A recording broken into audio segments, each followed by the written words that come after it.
Welcome back to Words with Wayman, everybody. I'm your host, as always, Matt Wayman. Thank you so much for listening to us. Support us on the interwebs at Words with Wayman on Twitter, Words with Wayman on the Facebooks, everybody. We're going to hop right in. Very special guest. Super glad. We've been friends for a long time.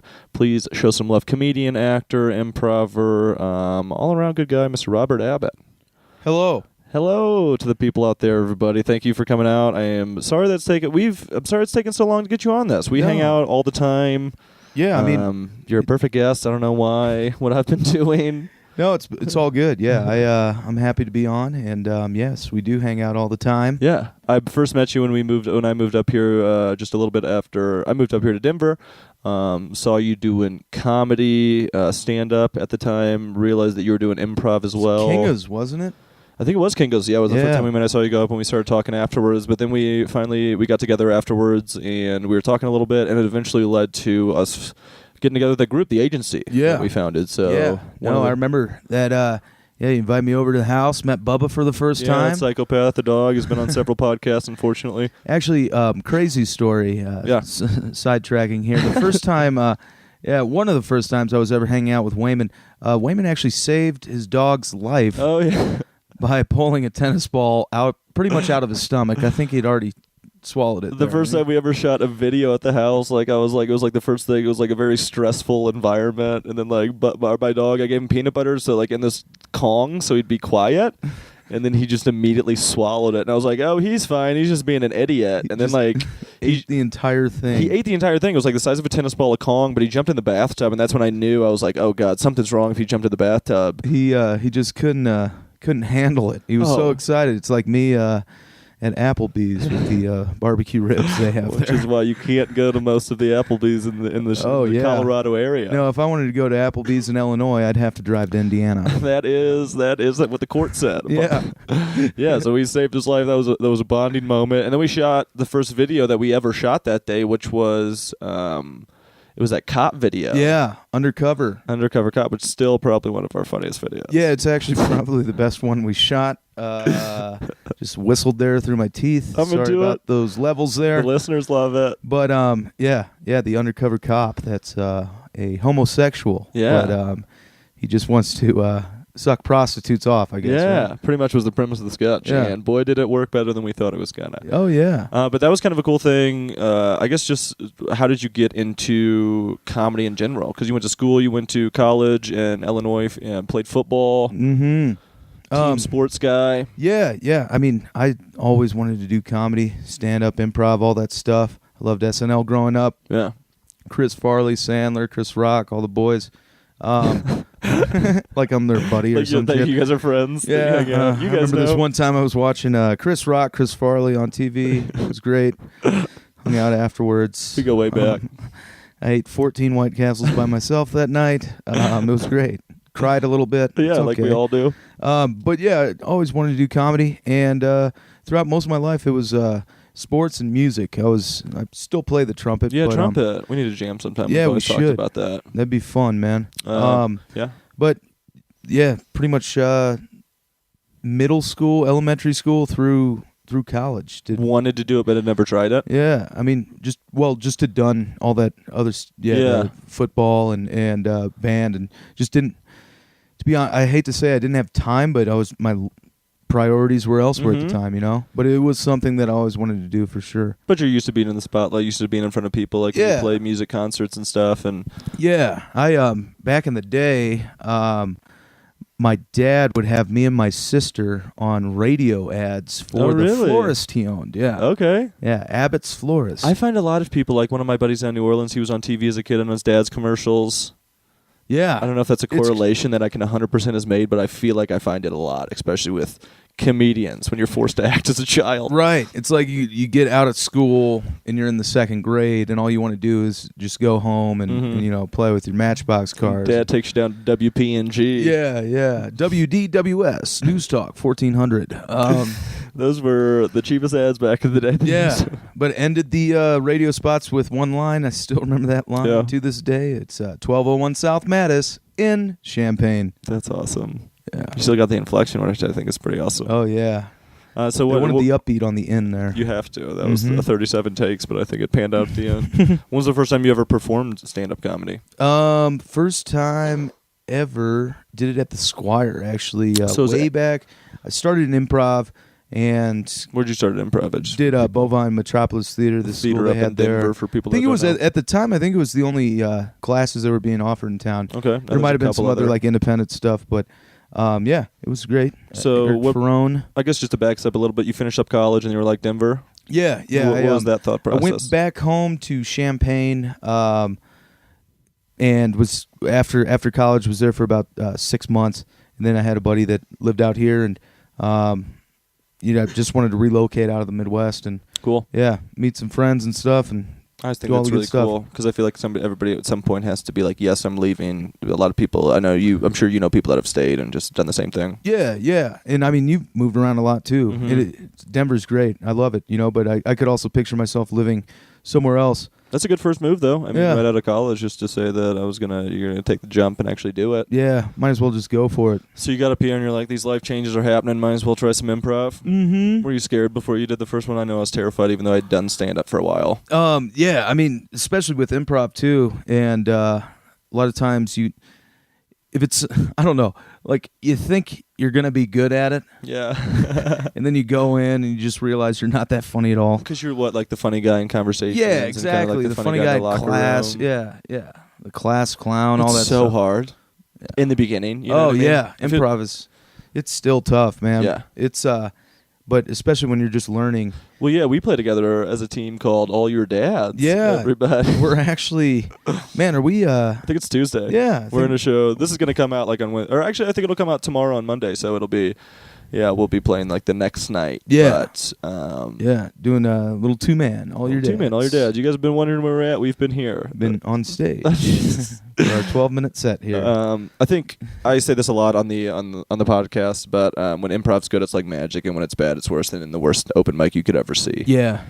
Bad improv it sucks. So what, you were going through it for a while, and then you like improv. Probably I feel like, doing a lot of bad improv for sure. Oh, I'm sure. I mean, you come out now, and like I see people play improv, and if you come out and you're like, if you even say something that's not like super aggressive, I'm like, oh, the scene's going nowhere. Right. Yeah, you got to be heavy-handed. Super heavy-handed and take care of yourself. But that's also, doing it for years and years. Mm-hmm. Yeah.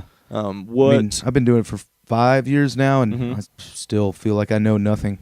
Yeah, I feel that's the way you always should go with improv, or else you're going to be like that guy out there that's trying to be too heavy-handed, because I still see that to this day. People that think they know a lot about improv usually come off statusy on stage. Yeah, definitely. So did you like doing it at Bovine? I've known some people that have had some really good experiences there, and I also know some people that have not. Yeah, I think with any theater you'll have the good and the bad experiences, but I enjoyed it. Plus, it was your first theater. Yeah, it was a great outlet, and everything. It was. I haven't performed there in a while, but yeah, I enjoyed having some good shows there. Some bad improv too. Yeah, I mean, it has to be expressed in the beginning. Did they put you up on a team right away? Did they let you get on stage a lot? How'd that work? Yeah, so I was as soon as I graduated classes, I auditioned for a team called Blood and Mints. Nice, that's a good name. Yeah, but right, I guess the team had been around for a while. What should we go with the two things in your pocket right now? Blood and Mints. Oh man. Yeah, but Carl Anderson led that. Reed Fenlow was on there. Reed Fenlow, so that's how I got to know Reed. He's a guy that we actually just filmed a short film, which we'll probably get into on the second episode of this podcast. So this is the part 2, but probably one of my favorite, if not one of my favorite improver in town, for sure. Oh, yeah. Very talented dude. Yeah, Reed Fenlow. Yeah, keep going. Yeah, but got on that team, and it was great. I mean, you get out of classes, too, and you hit that point, like, where you think you're good again, and then you get on a team and you just realize you're not that good at all. Yeah, I feel like improv's like huge. It was like stand-up, it's more been like little victories the whole time, and like improv is like I'd be so bad for a long time, and then I'd finally be like, okay, now I get it, and then I get good. Like really big steps, but you have to go through longer periods of just blowing it. Yeah, definitely. Sometimes even in the scene. I mean, yeah, bad improv on stage is just, I mean, people are like, hey, I thought it was tough for you up there. And sometimes it is, but a lot of times you're like, oh, I don't know, I thought it was good. Or because you're just in that moment. Right. Yeah, I built a pretty good group of friends out here who are non-comedians as well. And just kind Can I retake that? No. Oh yeah. This is unedited, so Daddy. Is it really? Yeah, we don't edit, baby. Oh, right on. Hell yeah. Straight through. People want to know what the real people are talking. Yeah. But I invited a number of my friends to those first, few shows where I was not performing very well, and sure enough, I don't invite them anymore because it's hard. I didn't even tell my fiance that I did comedy for like a year. Because you don't want people to see you just blowing it in the beginning and you're terrible. Yeah. And then once you get good, everybody's like, oh, I want to be, everybody's like, oh, that's awesome. But for a while, it's just atrocious. Yeah, I was seeing this girl for a little bit, and she asked me what I was doing, and I told her I did stand-up. She asked if she could come to one of the open mics, and I'm like, are you sure? Yeah, do you want to do this yourself? I actually, I'm sick. I'm sorry. No. Yeah, I don't do comedy anymore, sorry. It is one of those things. I mean, it is a hobby, but when you are starting out in it, I feel like everybody, regardless of skill level, blows it for a little bit. Some people rarely come on and are good consistently. Definitely. And it's one of those things, too. A hindrance. Where you see the really good groups and play, and like you were saying, it's magical. Mm-hmm. What they do in the scenes, and just the character work, just really... the thing about improv, you're playing for the other person on stage. Yeah. So you take care of yourself so you can take care of the other person, which I think is why we play really well together. But it's because we always know, I know I can throw anything your way, and you're gonna be able to make it better, and if not, just deal with it. For sure. Yeah, we've always talked about how if you hang out with your the person on stage, just outside of the theater and stuff, or if you got a team and you're hanging out with the team. It's fun, too, because then afterwards you're like, hey, where were you going with this? And 95% of the time, I want to say, when we're doing scenes together, within 3 lines, I know exactly where it's going. Yeah. Just because I feel like we hang out all the time. And we we definitely don't practice as much as we probably should. Right. I mean, yeah, pretty much. What's the argument to be made about hanging out is 2 practicing? minutes before we have a set on stage. We'll do 3-line scenes for 2 minutes and then just be like, all right, let's go do this. But we're so comfortable with each other. Yeah. And we like hanging out, so it's like... If you hang out with your team, you're outside of shows and stuff, you're going to be amazed by how much you can just read off stage from playing, or on stage. Just from knowing how people are going to react to certain situations. Yeah. I mean, and plus I feel like, anybody that's done improv or that's played improv has played on so many terrible teams that you're like, okay, you know when it feels right, and when these people are on the same level and mindset. Definitely. You definitely want to be on teams with... people that you enjoy being around. So you did the improv, and then how'd you get into stand-up then eventually? Yeah, I mean, I messed around with stand-up. I say mess around, but I do it maybe once or twice a year. Oh, cool. For about 3 years, and then I started doing stand-up more consistently for about 2 years. But just another outlet. How'd you write in the beginning, right before you even went up on stage? Oh yeah, I used to write out the entire jokes that I had. Yeah, I used to too. Even words, every word for word. Yeah, yeah. And then just try to memorize every single word. Yeah, definitely. Man, it was a nightmare. I'm sure. Oh, it's still a nightmare. But so just kind of wanted to do some stand-up too, and fell in love with it as well. So yeah, so you think after the first couple times you're like, this is it? Yeah, I'd say once I started actually writing down jokes that I liked and started caring about it more, for sure. Yeah, you go to open mic and then you have a good set and it kind of gets addicting, and then you realize just that you're gonna bomb in the midst of it. Or bomb 10 minutes later at the next open mic just because that open mic was a good open mic. Yeah. But then, the writing has to be there, because without the writing, you get less excited about going up because you're just saying the same stuff, which is what makes improv so fun, is the fact that you have no clue where it's going to go. Definitely. And like we were talking about before, if I usually, whenever I do comedy works, it's usually on the new talent night. Best show you could pretty much ever do, ever. Tuesday, I always follow it up with going to the Squire just to get back down to you gotta get humbled. Yeah. Because it's good to ride that wave for a little bit, but there is that point where you're like, am I just, getting this ego self-inflated because I know that crowd is just so good all the time? Right.